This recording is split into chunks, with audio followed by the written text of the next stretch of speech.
Okay, in this video, we want to consider how to develop a more general formula for permutation problems. In situations, for example, suppose we have an n number of distinct objects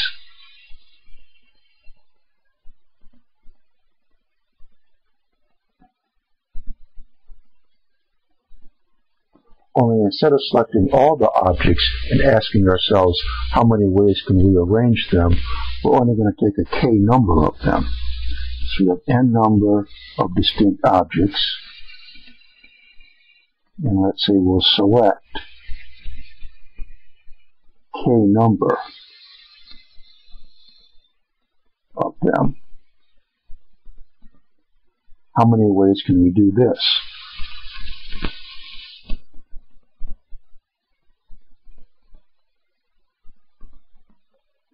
And again, the order of the arrangement, that definitely matters, and there is no replacement.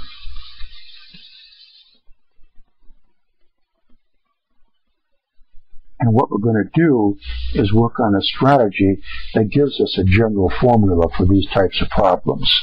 Before we get into trying to develop that formula, let's just spend this video working a little bit more with factorials. Just to make sure that everybody is comfortable with them. For example, suppose we have this expression, say 10 factorial divided by 7 factorial. Well, 10 factorial, of course, we can write it out. It's 10 times 9, like this. Each number, of course, decreases by 1 as we go through the sequence. So that's 10 factorial. Now we could write it like this if we wanted, though. 10 factorial, that equals 10 times 9 times 8. And then this is 7 factorial. So we could write 10 factorial like this. So then, of course, 10 factorial divided by 7 factorial is just that, which is like it would be 720.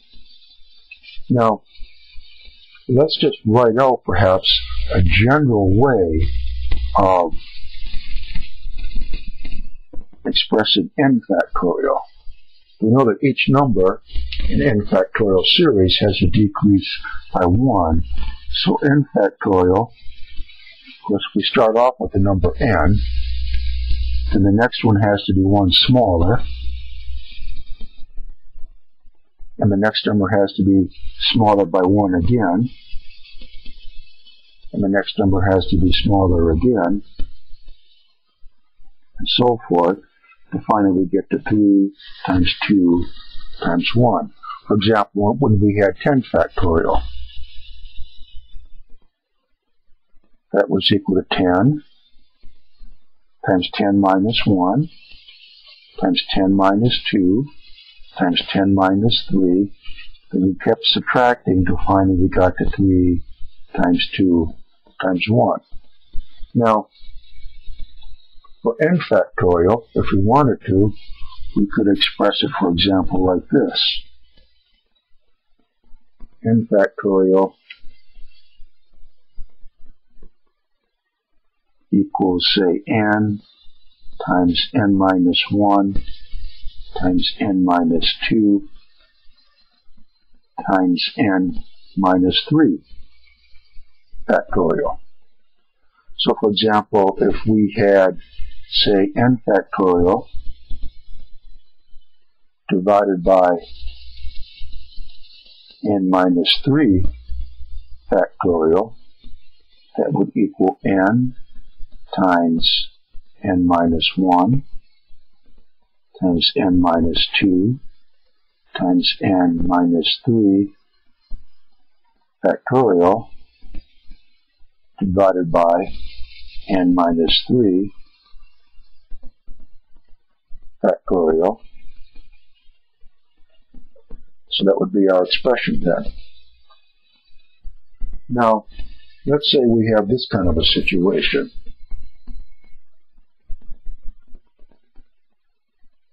Suppose we just wrote out, say, 10 minus 5.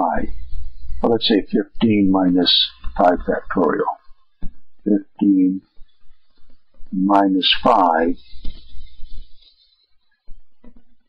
factorial. Of course, that's just 10 factorial, so that will equal 10 times 9 times 8 times 7, and so forth, to finally get to 3 times 2 times 1. Well, suppose we have, say, n minus k factorial to give us a more general expression. Clearly, k has to be less than n. How would we write that? Let's look at this example. This is 15 minus 5. This is 15 minus 5 minus 1. This would be 15 minus 5 minus 2. This is 15 minus 5 minus 3, and so forth. So this we could write as this is equal to n times, oops, it is not equal to n, that is equal to n minus k. Our first term is going to be n minus k. Then we have times n minus k minus 1 times n minus k minus 2 times n minus k minus 3, and so forth, to finally get to 3 times 2 times 1. Or we could rewrite this if we wanted to. We could say this is equal to n minus k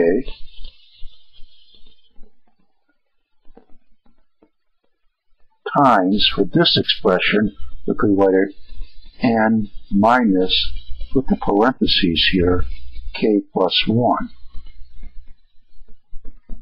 Because here, this is minus k minus 1, just like we had up here. The next expression we could write